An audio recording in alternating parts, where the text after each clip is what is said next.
네. 안녕하세요. 반갑습니다. 이상민 변호사입니다. 오늘부터 여러분과 함께 7회에 걸쳐서 검찰 실무 과목을 살펴보도록 하겠습니다. 시간이 없습니다. 재작년에 8회를 했던 거를 지금 7회로 줄여가지고 하는데요. 그때도 사실은 8회 분량을 7회 차로 맞춰갖고 하다 보니까 굉장히 빡세게 진행이 됐는데 그때보다 오늘이 조금 더 빡셉니다. 예, 빡세다고 하지만 앞에 썰을 좀 풀고 가야 될 것 같은데요. 자, 우리가 지금 이 두꺼운 교재 700페이지 넘는 이 교재와 이 검찰 실무 원 사례집을 기준으로 해서 이 검찰 실무 교재를 쭉쭉쭉쭉 넘어가면서 살펴볼 텐데요. 우리가 지금까지 2학년 1학기까지 이 공부를 해오면서 형법 그리고 이제 형사소송법이라는 실체법과 절차법 부분을 쫙 살펴봤단 말이에요.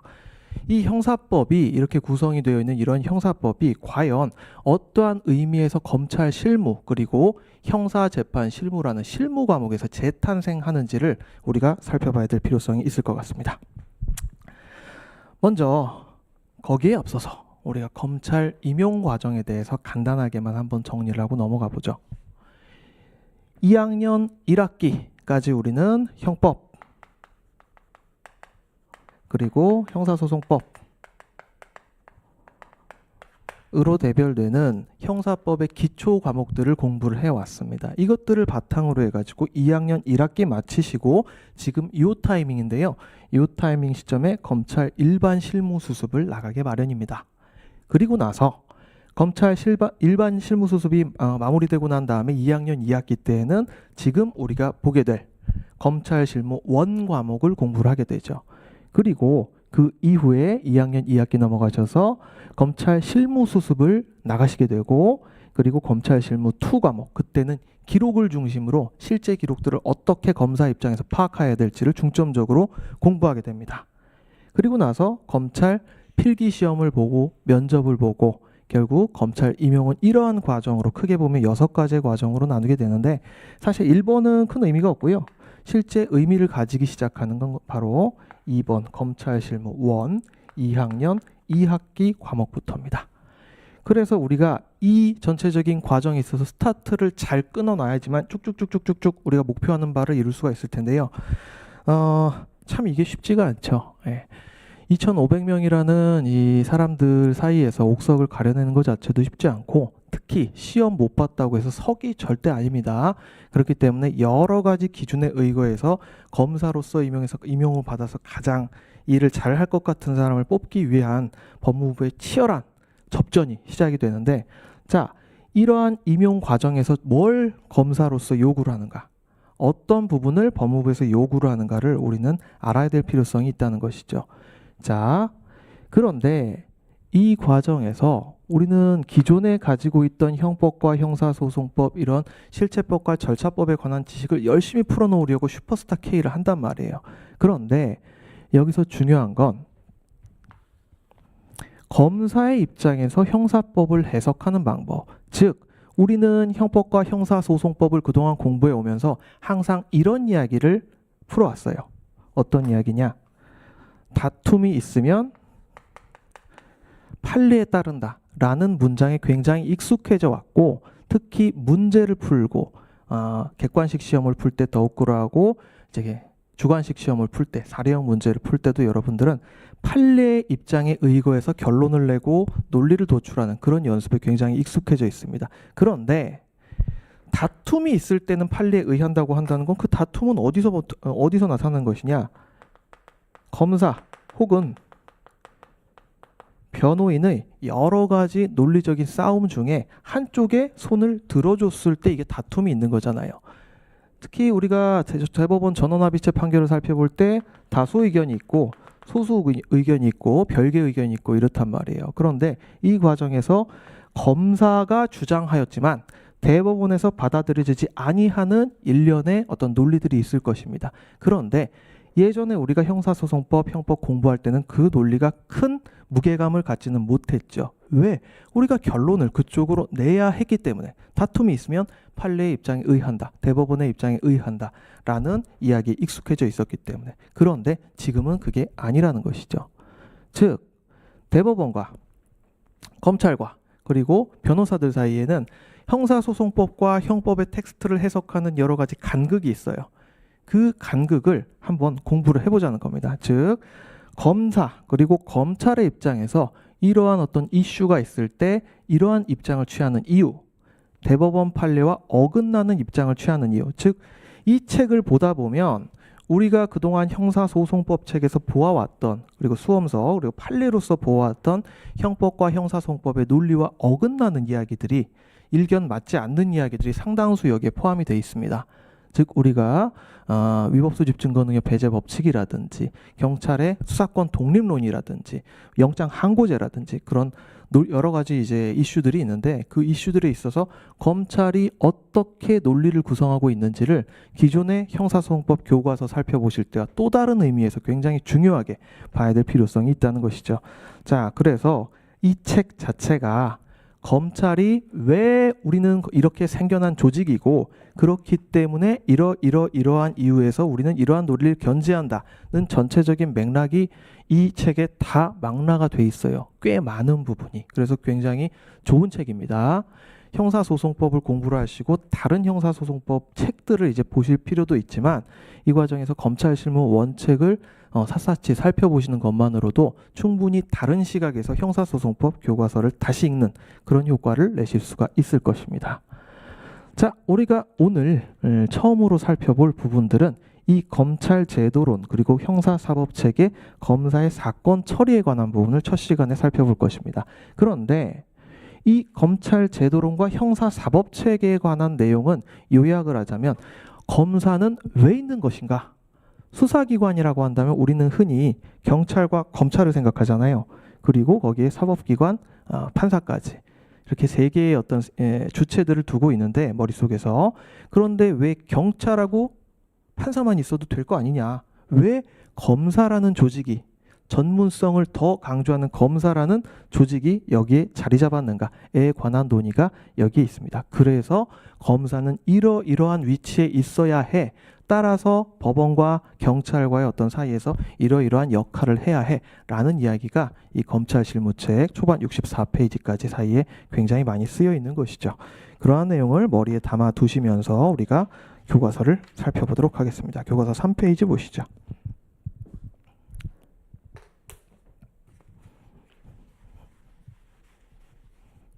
첫 번째 우리가 살펴볼 것은 검찰 제도에 관한 논의입니다. 교과서 3페이지. 처음에는 굉장히 재미없는 얘기들이 나옵니다. 검찰 제도의 연혁, 근대적 검찰 제도의 도입이라는 표제 하에 뭐 사법과 행정이 분리되지 않았고 어쩌고 저쩌고 이런 이야기가 나오는데요. 이거는 이해 차원에서 몇 줄만 살펴보시면 됩니다.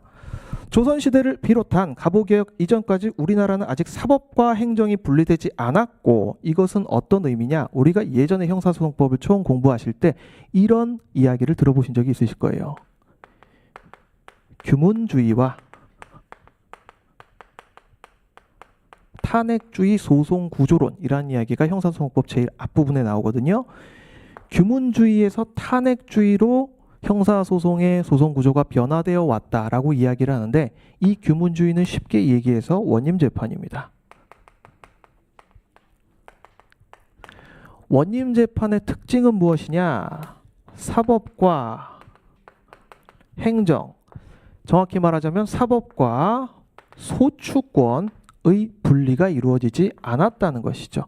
사법 이퀄 행정, 즉 사또가 어떤 사람을 붙잡아다가 딱 잡아놓고 사또 접니다. 이상민이 있고 여기에 무릎을 꿇고 주리를 틀고 있는 정연석 선생님이 계십니다. 우리 정연석 변호사님이 계시고, 제가 이렇게 묻죠. 네 죄를 네가 알렸다 라고 하면서 여러 가지 수사를 하고 있는 것입니다. 수사라는 것은 한 사람의 범죄 혐의를 캐기 위한 여러 가지 사실관계를 확정짓는 일련의 절차를 의미하는데, 전형적으로 네가 네 죄를 알렸다라고 하는 것은 지금 피의자 신문을 하고 있는 것이죠. 그런데 이 피의자 신문은 누구의 역할입니까? 현대 사법체계에서는 검사나 경찰의 역할이 될 것입니다. 즉 수사기관의 역할을 하고 있고, 나중에 사또가 못생겨서 사형 이렇게 판결을 내리잖아요. 이것은 어느 역할이죠? 판사의 역할이 되겠죠. 따라서 수사기관과 판사의 역할을 한 사람이 동시에 수행하고 있다는 것. 이것이 바로 규문주의 소송구조의 특징이고요. 그런데 이 규문주의 소송구조의 잘못된 점이 무엇이냐? 결국 기소하는 사람과 판단 내린 사람이 동일하기 때문에 기소하는 사람의 잘못을 판단 내린 사람이 걸러낼 수 있는 그런 상황이 안 벌어진다는 거예요. 따라서 객관적 사실관계를 명확히 밝혀내기 위한 형사사법체계의 최고의 어떤 가치를 실현하기 위해서 탄핵주의 소송구조가 근대 사법체계에 들어오게 된 것이다. 그래서 검사, 수사기관은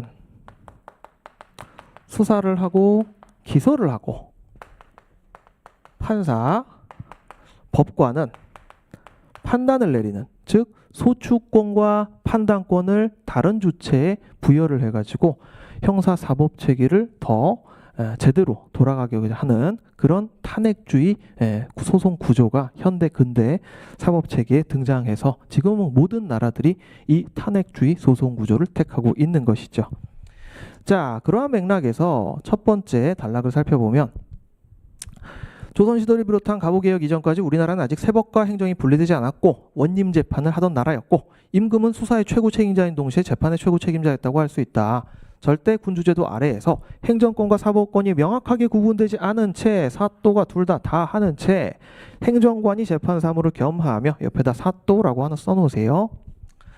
직접 범죄자를 검거 수사하여 일방적으로 심리 재판하는 전 근대적 규문 절차, 규문주의 소송 구조입니다. 시행되고 있었기 때문에 검찰 제도도 분화되지 아니하였다. 그렇지만 갑오개혁 이후에 1894년 갑오개혁 이후에 근대적 사법 조직이 구성되게 되었고, 1895년 4월 15일에 우리나라 근대 검찰 제도의 효시가 되었다. 즉, 이 탄핵주의 소송 구조가 우리나라에 들어온 것이 언제다? 1895년이다. 이 정도 머릿속에 그냥 담아두시면 됩니다. 그리고 그 아래 끝에서 셋째 줄, 여기다가도 한번 밑줄을 쳐넣어 보시죠.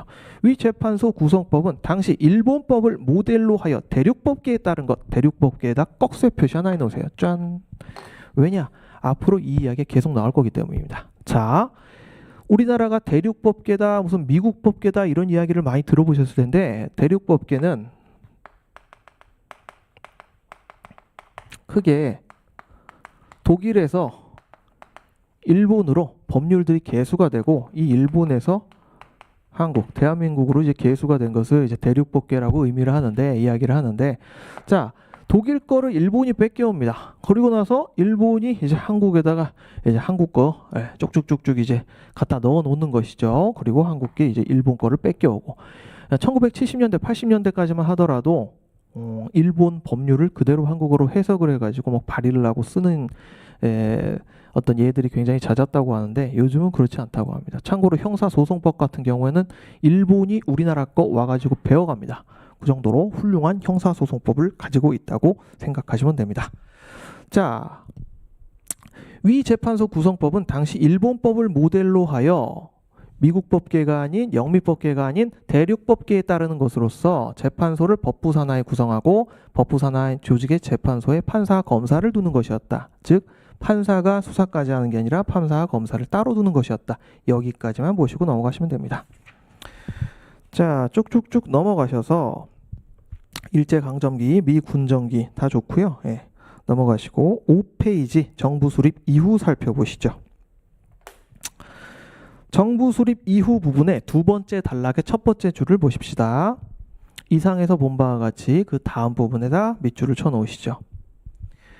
우리나라의 검찰은 갑오개혁 이래 일제강점기를 거쳐서 미군정에 이르기까지 대륙법계, 특히 독일의 검찰 제도를 도입한 일본의 검찰 제도와 거의 동일, 여기다가 밑줄을 쳐 놓으세요. 즉, 우리나라는 대륙법계 검찰 제도를 택하고 있다라는 이야기가 반복이 됩니다. 자, 우리가 형사소송법 교과서를 혹시 시간 되면 이렇게 다시 앞부분을 살펴보시면 가장 좋은데, 대륙법계 그 검찰 제도와 당사자 제도를 도입한 당사자 제도를 굉장히 중요시하는 영미법계 검찰 제도 간에 굉장히 큰 간극이 있어요. 그 간극 중에 검사가 되는 사람은 우리는 이 대륙법계 입장에서 생각하는 버릇을 들여야 된다라고 계속 이렇게 세뇌를 하고 있는 거예요. 그렇기 때문에 여러분들은 머릿속에 독일의 검찰 제도를 도입한 일본의 검찰 제도를 갖고 왔다. 그래서 대륙법계 기준에 맞춰서 우리는 이 형사법을 해석해야 될 필요성이 있다라는 것을 머릿속에 꼭 염두에 두시기 바랍니다. 10번 반복해도 이거는 그 중요성이 줄어들지 않죠. 자, 6페이지 넘어가서 보시면 검찰제도의 의의와 특징이 나옵니다. 검찰제도의 의의와 특징. 이 검찰제도론과 형사사법체계론은 검사가 왜 있느냐를 계속 설명하는 거라고 그랬어요. 즉, 여러분들이 아리까리한 여러 가지 이슈들을 설명함에 있어서 검찰의 논리, 왜 우리는 이렇게 생각해? 그거는 검사의 존재 의의가 이렇기 때문이야 라고 이야기할 수 있는 논리적 바탕을 제공하는 부분이기 때문에 여러분들은 이건 외우는 것도 외우는 건데 머릿속에 꼭 이해를 하고 넘어가셔야 될 필요성이 있다는 것이죠. 자, 2절 살펴보겠습니다. 교과서 6페이지에 로마자 1번 검찰제도의 의의 보시면 검찰제도는 그 다음 부분에 밑줄을 치세요. 과거 규문주의 시대의 피해를 반성하는 차원에서 상설되고 형사사법의 권한을 법원과 검찰이 함께 공유하고 상호 건재와 균형을 통하여 국가형법권을 적절히 실현하고자 하는데 그 의미가 있다. 여기 앞에다가 동그라미 1 하나 써놓으십시오. 즉 앞서 우리가 이야기했던 바와 같이 검찰이 왜 생겼느냐. 첫 번째, 규문주의, 원님재판 이거 아니야. 그래서 수사권, 소추권과 판단권을 분리하기 위해서 만들어진 제도야 라는 이야기가 하나가 나와 있고요. 그리고 그 다음 맨 마지막 끝에서 셋째 줄 살펴보십시오. 또한 검찰제도의 중요성은 여기다가도 반드시 밑줄을 쳐놓으셔야 될 텐데요. 동그라미 2번 해놓으시고 검사의 경찰에 대한 법적 통제 여기다가 밑줄을 쳐놓으십시오.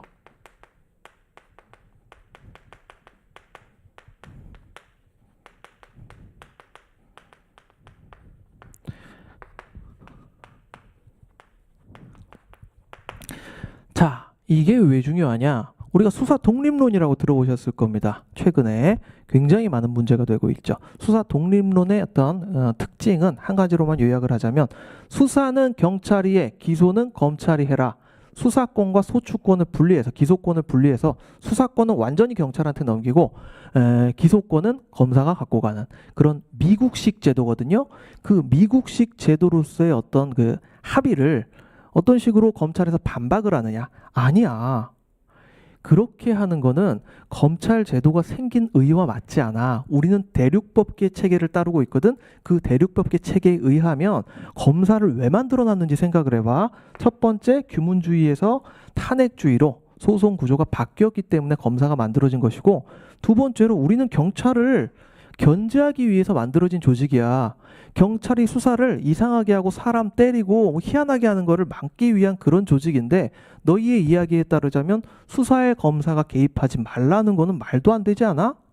우리는 그러면 그런 조직이 아님에도 불구하고 그런 조직이라고 지금 너희들이 이야기를 하는데 우리는 원래 너희를 견제하기 위하고 수사 지휘를 하기 위한 조직이야.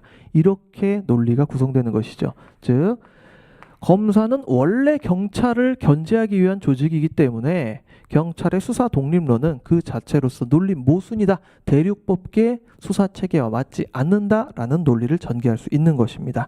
그래서 6페이지 끝에서 셋째 줄 보십시오. 밑줄 친 부분 이외에 그 뒤 읽어보죠. 대륙법계 국가에서는 물론 영미법계 국가에서까지 오늘날 검찰은 경찰에 대하여 피의자 또는 용의자에 대한 사법적 통제 토대를 마련하고 있는 추세이다 라고 되어 있는데 그 밑에다가 수사권 독립론에 대한 반박 이렇게 하나 써놓으십시오.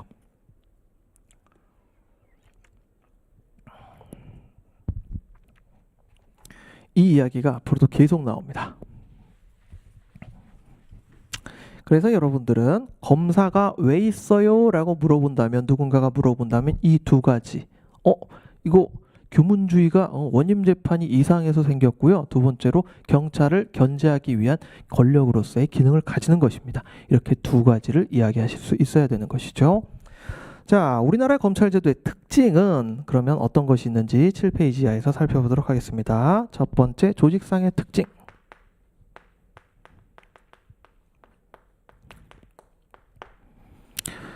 자, 검사는 예전에 임은정 검사님 사건이라고 혹시 들어보신 분 계실 수 있을 겁니다. 임은정 검사님 사건. 무죄 구형 사건 뭐 이런 걸로 검색해 보시면 많이 나올 텐데, 자, 이 사건이 어떤 사건이냐? 서울 중앙지방검찰청 공판부에서 근무를 하고 있던 임은정 검사님이라는 분이 계셨습니다. 이분이 과거사위원회 재심 사건,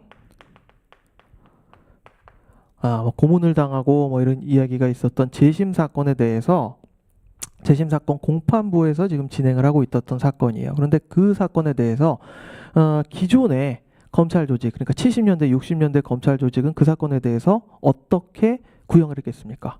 유죄 구형을 했겠죠.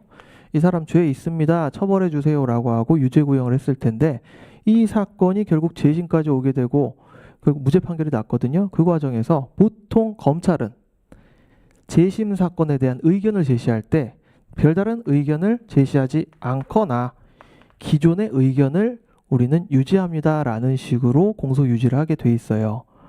왜냐하면 옛날에 이야기했던 우리의 이야기가 뒤집어진다는 걸 다시 용납할 수가 없거든요. 이게 70년대가 됐든 60년대가 됐든.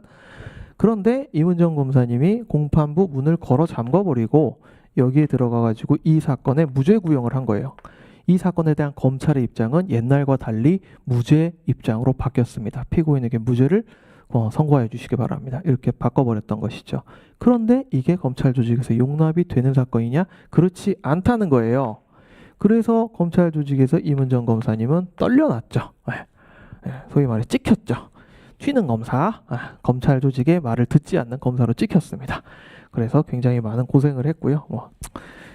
임은정 검사님 살아오신 거 보면 파란만장합니다. 자, 지금 제가 이렇게 임은정 검사님 사건을 말씀드린 이유는 이 조직상의 특징을 설명드리기 위함인데요.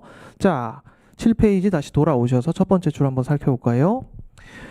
검찰권은 국가 형벌권의 실현을 목적으로 하고 있어 본질적으로 행정권에 속한다고 할 수 있겠으나 행정권에다가 꺽쇠를 쳐놓으십시오. 행정권.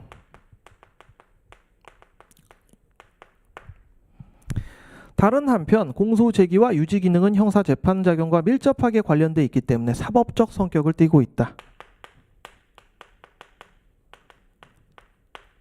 사법적 성격.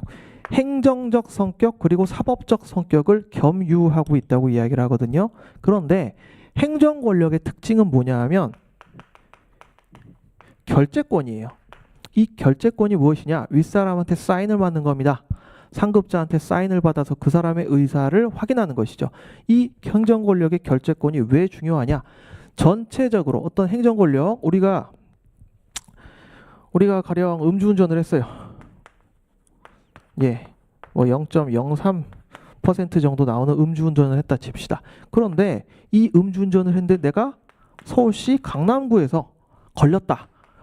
여기에서는 과태료 10만 원만 받았는데 어디 강원도 영월군에 가가지고 음주운전을 한다 걸렸다. 그런데 여기에서는 과태료가 막 500만 원씩 나오더라 라고 한다면 행정권의 통일성이 완전히 훼손되는 거거든요.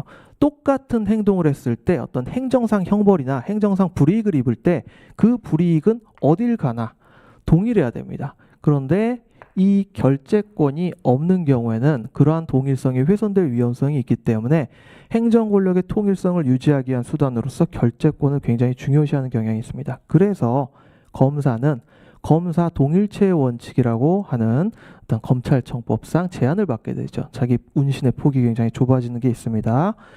그렇지만 다른 한편 공소제기와 유지 기능은 사법적 성격을 갖고 있기 때문에 검사는 단독 관청이거든요. 자기가 윗사람 말을 안 듣고 꽝 도장을 찍어버렸다면 그 도장에 찍혀있는 이야기대로 효력을 발휘하게 됩니다.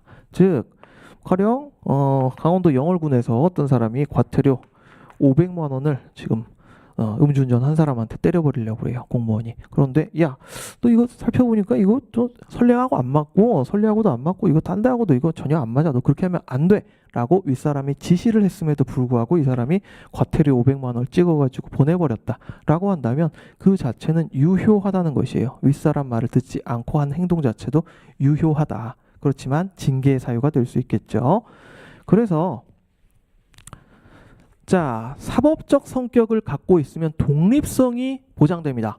그렇지만 행정 권력으로서의 속성을 갖게 된다면 또 이건 종속성이 들어가게 될 수밖에 없어요. 윗사람 이야기를 듣고 윗사람 이야기가 마음에 안 들면은 윗사람이 사람을 막 교체를 할 수 있고 자기가 직접 할 수 있고 이런 권한이 행정 권력의 특성인데 이렇게 모순되는 일견 모순되는 특성을 함께 갖고 있다는 것이 바로 검찰 제도의 중요한 특징이 되겠죠. 그래서 7페이지 1 조직상의 특징 중 세 번째 단락을 살펴보시면 이런 이야기가 나옵니다.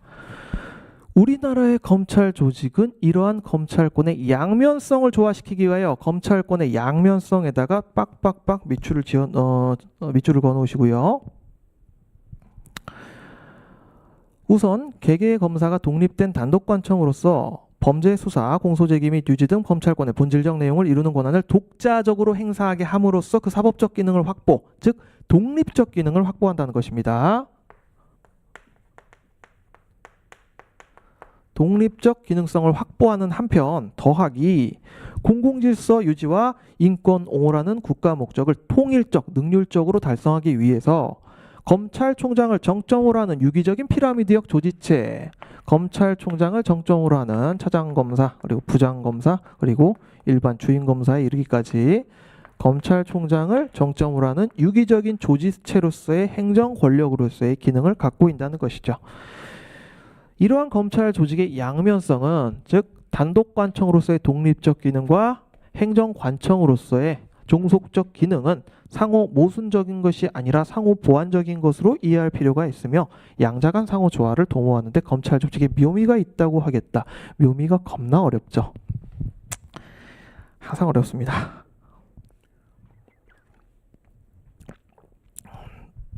줄타기를 굉장히 잘해야 된다는 거예요. 그래서 자, 그리고 첫 번째 조직상의 특징 우리가 살펴봤고요. 조직상의 특징 부분에서 우리가 머릿속에 남겨놔야 된다는 건 양면적 성격. 어떤 양면적 성격? 독립된 관청이지만 한편으로서 행정 권력으로서의 특징을 가진다라고 하는 두 가지 키워드를 머릿속에 담아 놓으시기 바랍니다. 그 다음 기능상의 특징 이야기 나옵니다. 수사의 주재자라고 되어 있고요. 그 옆에다가 수사 독립론에 대한 반박이라고 하나 써 놓으십시오. 기본적으로 검찰은 특히 검사는 경찰이 맘먹는 걸 싫어합니다. 예, 여기서 경찰 되실 분도 아마 계실 텐데요. 예, 경찰이 갖고 있던 어떤 전문성 이런 것들에 대해서 검사는 못 믿어하는 게 분명히 있죠. 그래서 검찰 실무 나중에 여러분들이 검찰 실무 2 과목에서 시험을 쳐보면서 느끼겠지만 항상 거기 나오는 게 이상하게 사건을 처리해오는 경찰이 한번 만들어온 잘못된 초고 기록을 어떻게 잘 고치는가에 대한 이야기가 검찰 실무 2 과목에서 계속적으로 나오게 되는 것입니다. 자, 수사의 주재자 항목 보겠습니다. 우리나라 검찰 제도는 검사가 수사의 주재자로서 수사를 직접 행할 뿐만 아니라 형사소송법 제195조에 직접 검사가 수사를 행하고 또 사법, 경찰, 관리를 지휘하여 수사를 할 수 있는 권한도 가지고 있다. 즉 경찰을 시켜가지고 수사를 할 수 있는 권한도 가지고 있다는 것 두 가지가 형사소송법 제195조 그리고 196조에 규정되어 있습니다.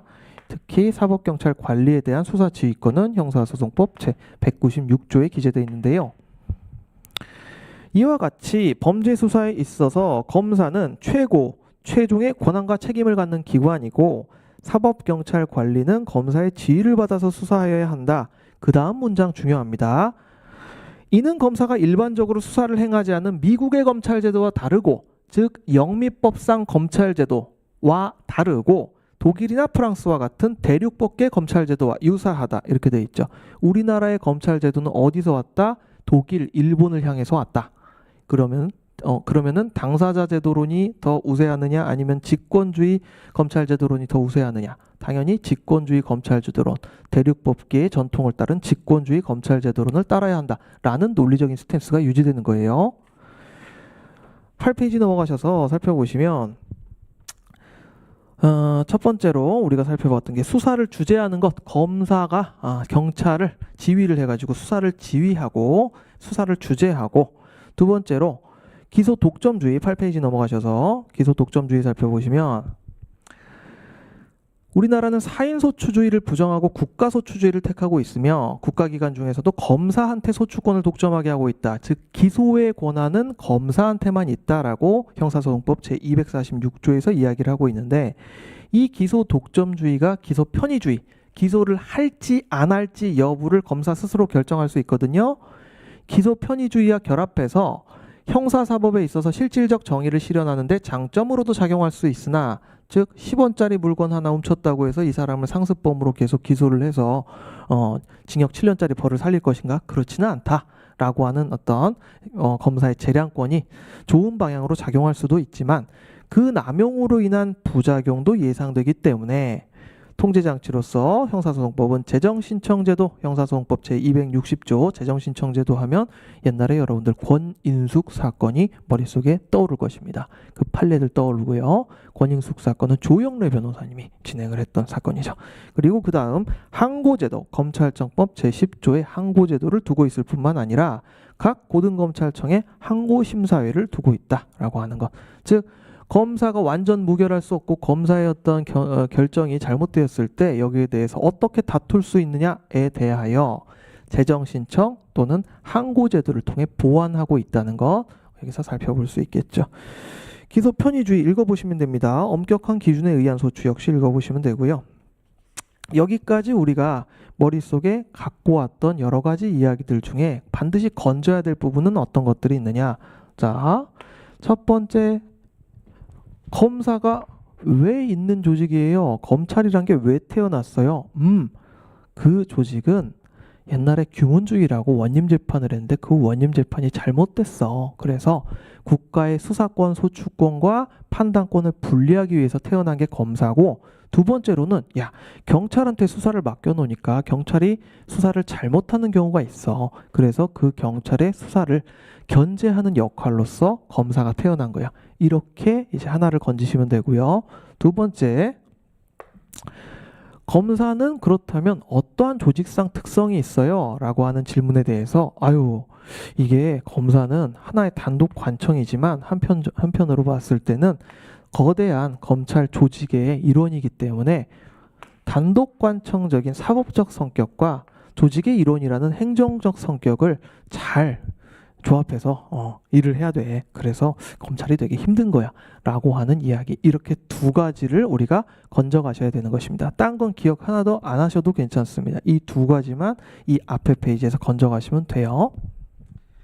자, 9페이지 보시면 이제부터 굉장히 멋있는 말들이 나옵니다.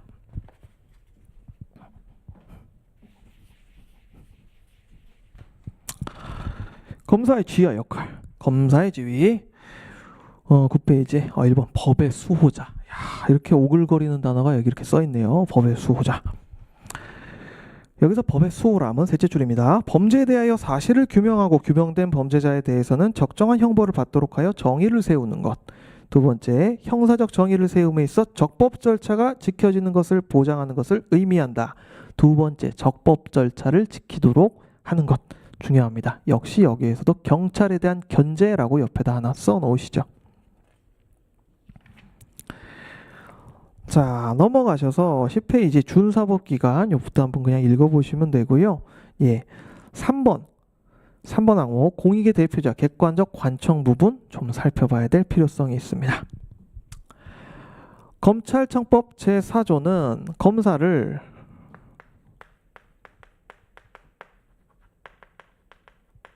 공익의 대표자라고 하는 엄청나게 멋진 말로 써놓고 있습니다. 국민 전체의 봉사자라고 규정하고 있는데요. 검사는 형사소송에 있어서 단순한 당사자, 여러분들이 나중에 형사소송을 들어가시게 되면 실제 형사재판을 하게 되면 앞에 판사가 있고 이쪽에 검사석이 있고요. 이쪽에 피고인과 변호인석이 있습니다. 당사자끼리 싸우면서 판사가 여기에 대해서 살펴보는 그런 게 아니며 이 검사는 사건을 진행하다가 아이쿠 이 사람이 알고 봤더니 무죄구나 결정적인 증거가 발견이 됐는데 그 증거는 다른 사람을 진범으로 지목하고 있다라는 증거가 발견되었을 때 이 사람과 더 이상 싸우지 말고 아이고 당신 무죄입니다 라고 이야기할 필요성도 있다는 것입니다. 그런데 이 이야기가 어떻게 표현되어 있느냐 10페이지 끝에서 5째 줄 보시죠. 따라서 검사는 범죄 피해자의 이익뿐만 아니라 피의자, 피고인의 정당한 이익도 보호하여야 할 객관 의무를 지게 된다. 객관 의무에다가 꺽쇠 표시를 해 두시죠. 그런데 이 객관 의무에 대해서 어떤 규정이 있느냐? 그렇지는 않습니다. 그렇지만 이 객관 의무가 있다는데 검사가 피의자, 피고인의 어떤 이익도 보호해야 되는가, 정당한 이익도 보호하여야 되는가에 대해서는 거의 모든 학자분들과 판례가 일치해서 긍정하고 있습니다. 판례의 문구를 한번 살펴볼까요? 검사는 공익의 대표자로서 실체적 진실에 입각한 국가형벌권의 실현을 위하여 11페이지입니다.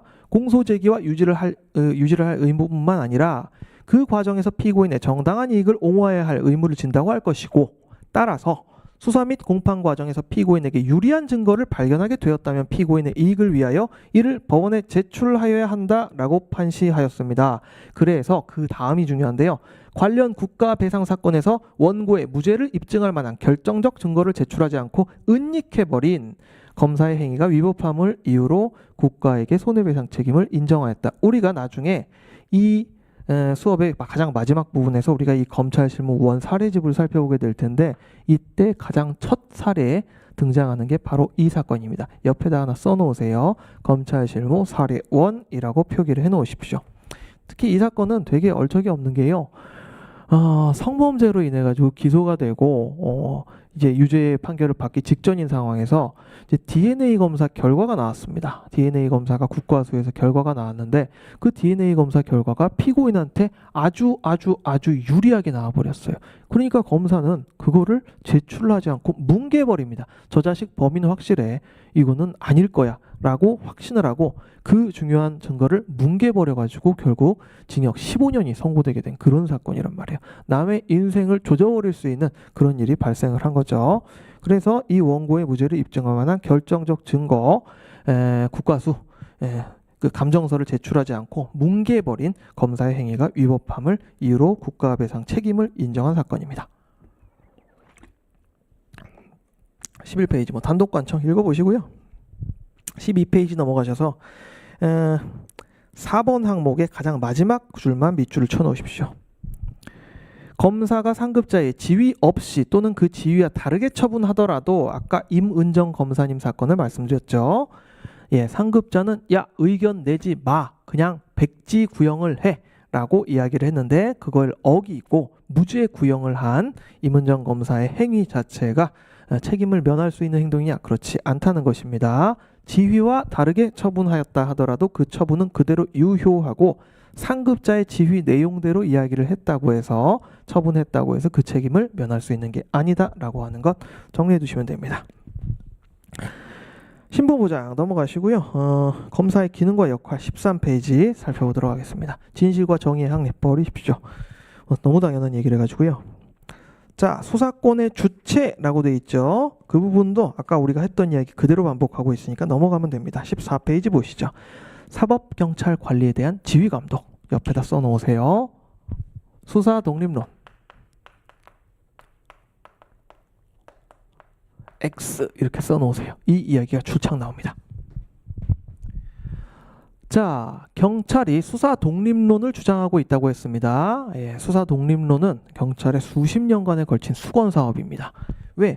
검사의 도장을 받지 않으면은 경찰이 할 수 있는 게 최종적으로 할 수 있는 게 몇 개 없기 때문인데요.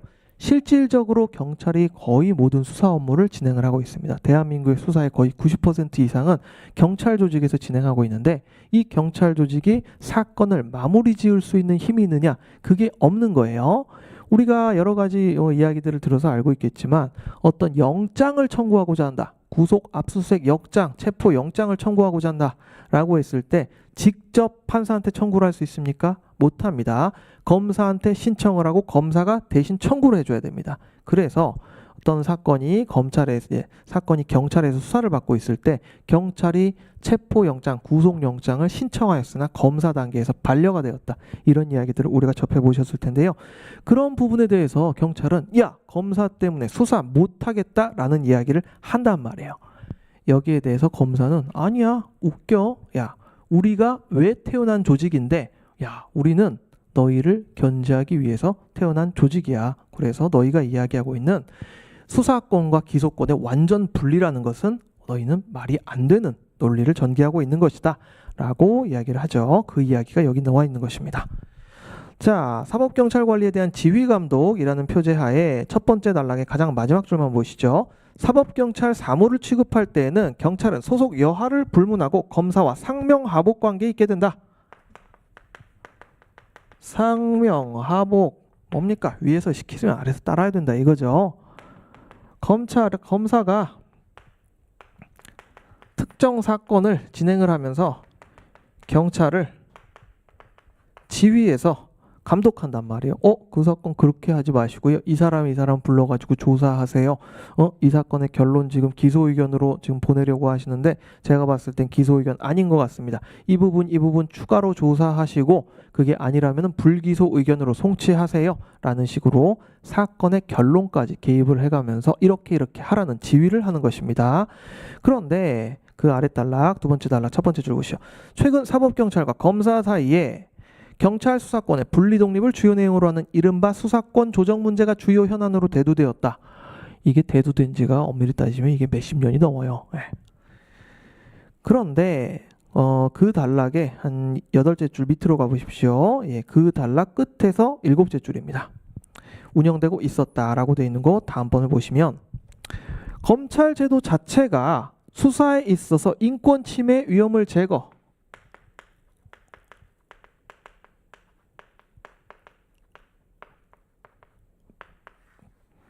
이 이야기가 과거에는 맞는 이야기였어요. 예, 영화 1987 보신 분들 아시겠지만 1987 보면은 이제 하정우 검사 하정우한테 이제 경찰이 와가지고 경찰들이 와가지고 이거 도장 찍어라라고 막 이야기하는 그런 관련이 나오잖아요. 뭐 치안감 이런 사람들 다 경찰입니다. 거기 나오는 치안감 누구죠? 백윤식이래, 김윤석 이런 사람들 다 이제 경찰인데 이 경찰이 어떠한 인권 침해적 행동을 할 때 검사 그때 쪽을 제대로 못 썼던 그런 역사가 있었죠. 그렇지만 지금은 그렇지 않은 것 같아요. 그런데 기본적으로 이 검사란 조직 자체가 경찰을 견제하기 위해서 경찰의 인권 침해적 수사 부분을 견제하기 위해서 만들어진 것이고 두 번째, 수사에 대한 법적 근거를 제공하기 위하여 탄생된 제도이기 때문에 그래서 검사의 수사지휘권을 부정하는 것은 검사가 수사에 완전히 개입하지 말고 기소만 결정해라 라고 하는 이 수사권 조정 주장에 대해서는 검사 제도 자체를 무의미하게 하는 논의이기 때문에 너희의 이야기는 말이 안 돼 라고 하는 이야기가 거기에 나와 있는 것이죠. 자, 그리고 2011년 개정형사소송법 마지막 단락입니다. 이야기가 나오면서 야, 검사의 사법경찰 관리에 대한 수사지휘 및 사법경찰 관리의 수사 준칙에 관한 규정이라는 게 2011년에 신설되었는데 여기를 살펴봐도 검사가 경찰 수사 지휘하게 되어 있어. 그러니까 수사 지휘권 조정은 말도 안 돼 라고 하는 이야기가 나와 있는 것입니다. 자, 그리고 공소제기와 그 유지, 재판 집행의 지휘감독 17페이지 국가 및 국민의 법률가 좋은 얘기네요. 아름다운 이야기입니다. 쭉쭉쭉 넘어가십시오. 20페이지로 가면 됩니다.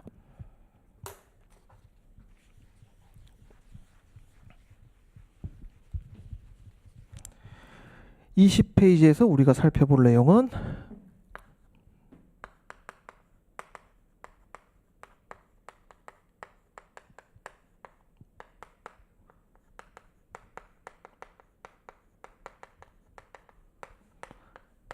검찰제도의 특징, 피라미드형 조직이라는 부분에 대해서 살펴보게 될 것입니다. 아까 우리가 살펴본 내용 중에 이런 게 있었어요. 검찰 조직은 누구를 정점으로 한 피라미드형 조직으로 구성되어 있다라고 이야기를 하는데 이 사람이 누구? 검찰총장입니다. 검찰총장이 시키는 대로 한다라는 의미가 될 수 있겠죠. 자, 이러한 내용을 바탕으로 20페이지를 살펴보죠. 20페이지 의의 살펴보겠습니다. 두 번째 단락입니다. 검찰권은 행정권의 일부로서 검찰은 행정부에 소속돼 있기 때문에 법무부에 소속돼 있죠. 그 행사에 관하여 궁극적으로 행정부가 책임을 져야 하며 검찰권 행사에 있어서도 국가의 올바른 행정 의사를 통일적으로 반영시켜야 한다. 아까 제가 말씀드렸던 과태료 사건을 한번 형벌로 바꿔서 생각을 해보죠. 자, 서울중앙지방법원, 중앙지방법원이래. 중앙지방검찰청, 검찰청 형사 1부. 형사 1부에 어떤 사람이, 정연석이라는 사람이 오렌지를 훔치다가 걸려가지고 잡혀왔다고 칩시다. 오렌지 한 박스를 훔치다가 잡혀왔네요. 나쁜 놈이네요. 이 아저씨가 잡혀와가지고 여기에 대해서 절도 혐의로 수사를 했다고 칩시다. 그런데 서울중앙지방검찰청에서는 아이쿠 정연석이라는 사람이 사정이 어렵고 초범이고 이러한 점을 감안해가지고 여기에 대해서 기소 유예를 했다고 가정을 하죠. 그런데 똑같은 사건이 정연석 선생이 제주지방검찰청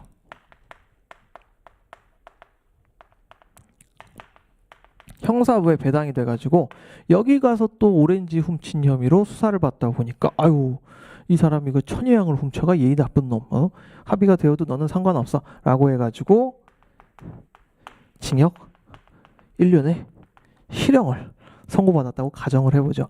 그렇다면 이러한 상황이 만약 발생을 했다면 이 형사 권력을 이제 직접 대응을 받는 이 정연석이라는 사람이 여기에 대해서 수긍을 할 수 있을까요? 그렇지 않다는 것입니다. 왜?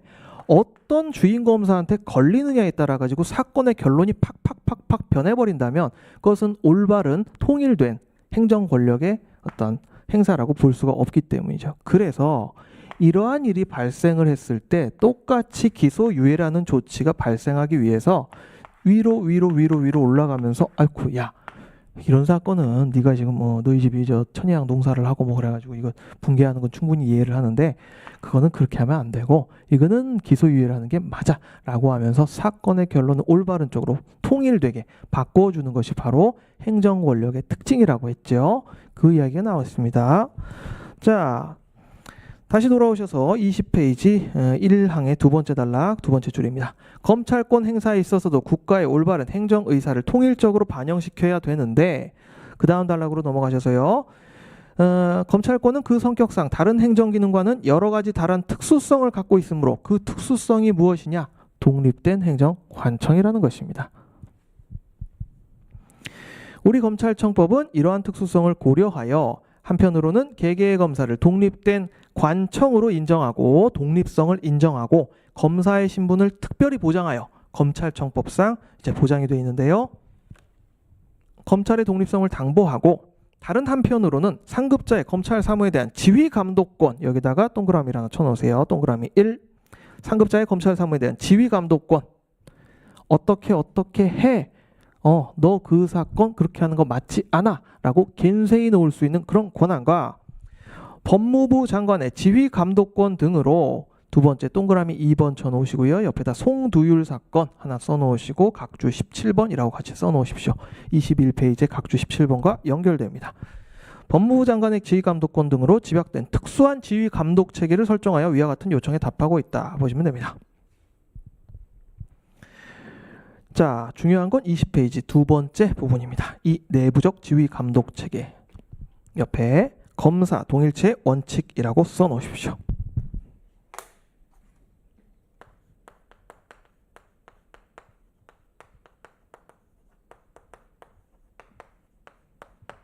검찰청법 검찰청법에 원래 있던 용어입니다. 검사 동일체의 원칙은. 그런데 지금은 없어졌죠. 개정이 되면서. 그러나 그 정신은 그대로 살아있습니다. 자, 20페이지 끝에서 세 번째 줄 보시죠. 상급자의 검찰 사무에 대한 지휘 감독권이 먼저 나옵니다. 즉 우리가 아까 피라미드형 체계라고 이야기를 할 때 이 피라미드형 체계는 어떤 의미라고 말씀드렸죠? 윗사람이 시키는 대로 해. 이건 굉장히 극단적인 비유이긴 한데요. 검찰총장이 시키는 대로 사건의 결론이 나야 됩니다. 그것이 행정권력의 특징입니다. 윗사람이 시키는 대로 해. 이것이 행정권력의 특징이에요. 정말 극단적으로 말하자면. 상급사무의 검찰 사무에 대한 지휘감독권은 개인마다 독립된 관청인 전국의 검사가 검찰총장을 정점으로 결합된 피라미드를 형성하여 계층적 통일적인 조직체를 형성하고, 아울러 독립된 단독 관청인 특정 검사의 사무를 검찰총장, 각급 검찰청의 검사장 및 지청장이 가지고 있는, 거기 옆에다 꺽쇠를 쳐 놓으십시오. 직무 승계권 그리고 직무 이전권, 이게 중요합니다.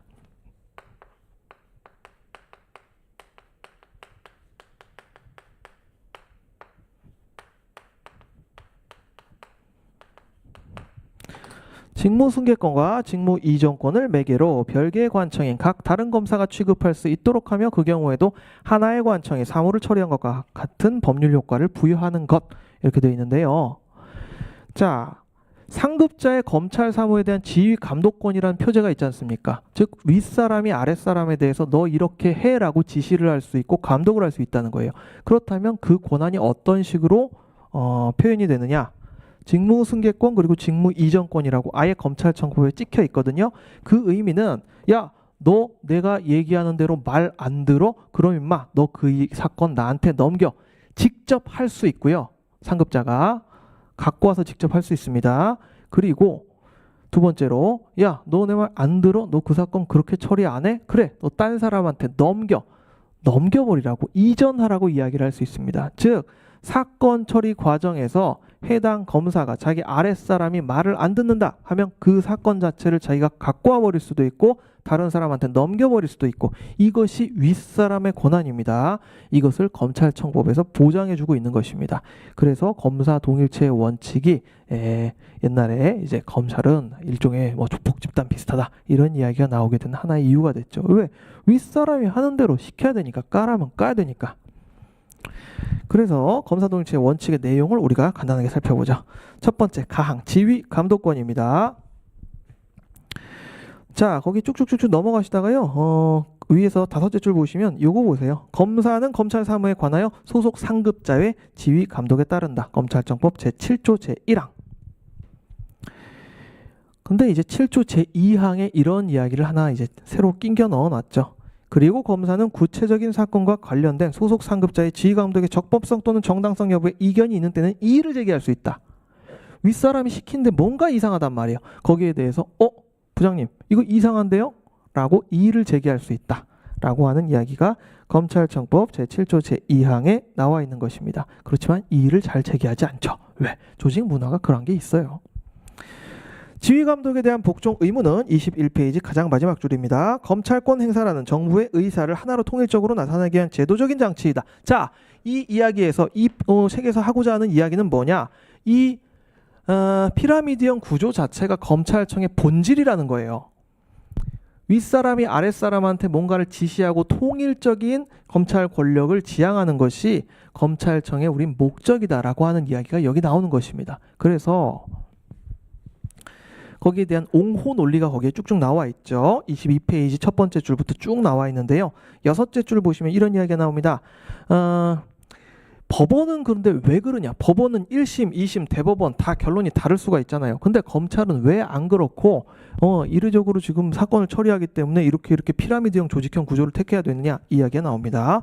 수사와 공소라는 검찰의 업무는 그 성질상 적극적으로 일회적으로 행사되는 경우가 많아서 이를 사후적 시정장치인 신급제도로 해결하기는 어렵다. 그래서 우리는 일을 거의 한 번 하기 때문에 법원처럼 3번까지 기회가 주어져 있는 게 아니기 때문에 한 번 하기 때문에 한 번 할 때 제대로 해야 된다. 그래서 법원과 달리 상급자의 지휘 감독에 따라야 한다는 것을 규정하는 특별한 의미를 가진다라고 하는 것입니다. 즉 윗사람이 시키는 대로 해야 한다. 그리고 시키는 대로 한다면 그 과정에서 문제가 생길 수도 있는데 그 문제가 생길 수 만약 있다고 자기가 생각한다면 이의를 제기할 수 있다라고 하는 것이 검찰청법 제 7조 1항 그리고 2항에 나와 있다는 것이죠. 더하기 22페이지 나항 보겠습니다. 직무승계권, 직무이전권 나와 있는데요. 검찰청법 제7조의 2입니다. 거기를 살펴보면 검찰총장, 각급 검찰청의 검사장 및 지청장은 소속 검사의 직무를 자신이 직접 처리하거나 야, 너 그 시위에서 빠져, 내가 대신 할게 라고 하거나 다른 검사로 하여금 처리하게 할 수 있다. 아이쿠, 너 빠지고 다른 사람 그 자리에 들어가 라고 할 수 있습니다. 전자를 직무승계권, 내가 대신 할게, 이것이 직무승계권이고요. 후자를 직무이전권이라고 합니다.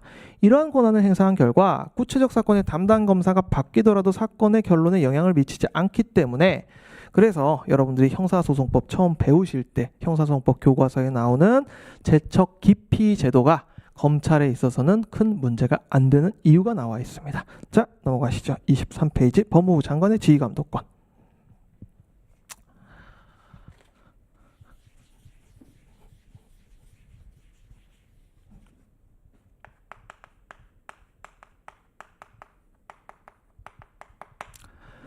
제독학자 중에 한 사람 중에 송두율이란 분이 계셨습니다. 송두율 교수 사건이 이제 나오게 되는데요.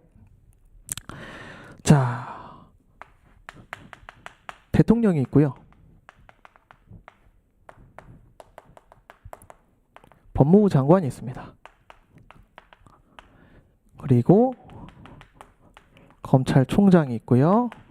이 아래 검찰총장을 정점으로 한 피라미드 조직인 검찰이 형성이 되어 있죠. 검찰 조직이. 자, 대통령이 법무부 장관을 임명을 하고요. 검찰총장도 법무부 산하에 있는 조직입니다. 그러면 검찰총장이 가령 A라고 하는 사건을 진행을 함에 있어서 법무부 장관이 야, 이 사건 불기소해 라고 이야기를 하면은 이 사건 수사의 독립성이 보장이 될까요? 안 될까요? 안 됩니다. 대통령이 법무부 장관한테 시켜가지고 법무부 장관이 검찰총장한테 시키게 돼버리면, 구체적인 사건에 대해서 개입을 하게 돼버리면 그 사건은 완전히 산으로 가요. 가령 대통령에 대한 수사를 진행을 하고 있다. 그러면 대통령에 대한 수사를 진행하라는 검찰청의 이야기를 믿을 수 있겠냐고요. 그게 안 되기 때문에 법무부 장관과 검찰총장 사이를 인위적으로 떼어놔요. 법무부 장관은 그래, 네가 법무부 관련된 내용에 대해서는 지휘를 할 수 있어. 그래, 법관 사무, 법률 사무들이 있거든요. 그래, 저 이번에 뭐 어디 검찰청 뭐 장애인을 위한 저 시설들을 이렇게 마련하고 뭐 이런 것들에 대해서는 지시를 할 수 있죠.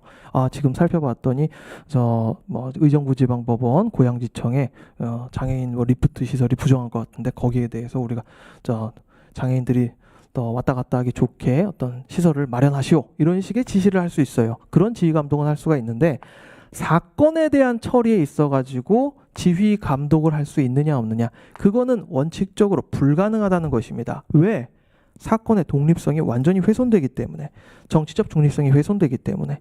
그래서 법무부 장관의 지휘 감독권이라는 표제 하에 검찰청법 제8조는 이렇게 규정을 합니다. 법무부 장관은 검찰 사무의 최고 감독자로서 일반적으로 검사를 지휘 감독할 수 있으나 구체적인 사건에 대해서는 검찰총장만을 지휘 감독한다. 구체적 사건에 대해서는 검찰총장만을 지휘 감독한다. 즉 송두율 사건, 송두율 교수 사건 이야기를 했는데, 자, 참여정부 시절입니다. 노무현 정권 시절에 이런 일이 있었습니다. 천정배 법무부 장관이 송두율 교수라 사건에, 송두율 교수라는 제독학자가 이제 우리나라에 와가지고 국가보안법 위반으로 조사를 받고 있는 상황에서 검찰총장한테 이런 지시를 합니다. 아유, 이 송두율 교수 사건 지금 검찰에서 구속영장을 고려하고 있는 것으로 알고 있는데 이 사건 불구속으로 진행하시오라고 이야기를 했습니다. 지시를 했습니다. 검사가 좋아하겠습니까? 검사가 좋아할까요? 절대 좋아하지 않죠. 검찰 조직이 지금 여기에 대해서 지금 수사를 진행하고 있는데 수사의 결론에 대해서 불구속 수사라고 수사 과정에 대해서 개입을 해?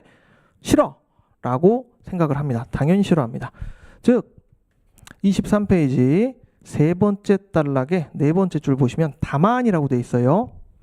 정무직 공무원인 장관의 지휘감독권 행사로 인해서 검찰권 행사의 중립성이, 정치적 중립성이 훼손될 수 있기 때문에 사건이 망가져 버린단 말이에요. 그렇기 때문에 그 보안 장치로서 검찰청법은 구체적인 사건에 대해서 송두율 교수 사건에 대해서 이 검찰청장한테 법무부 장관이 지시를 할 때는 검찰총장을 통해서만 일반 검사한테 직접 전화를 해가지고 아유 그거 불구속으로 하세요 이렇게 못하고 검찰총장한테 아유 오늘 어디 저 서울중앙지방검찰청 뭐 제 5 형사부에서 진행되고 있는 이 사건 있잖아 요거 저 불구속으로 진행해 주세요 라고 이야기를 할 수 있도록 완충제 역할을 한 거예요. 법무부 장관이 검찰총장한테만 이야기를 할 수 있도록. 그래서 이는 검찰권 행사에 있어서 정치적 책임 소재를 분명히 함과 아울러 임기제에 의하여 신분이 보장된 검찰총장은 2년의 임기가 보장되어 있습니다. 그렇지만 그 2년의 임기를 다 채우신 분은 많지가 않죠. 완충지대로 해서 행정권 및 정치 세력으로부터 검찰권의 독립을 보장하려는 것이다. 그래서 이 천정배 법무부 장관의 송두율 교수 사건 지휘에 대해서 검찰총장은 이 책임을 지고 사퇴를 했습니다.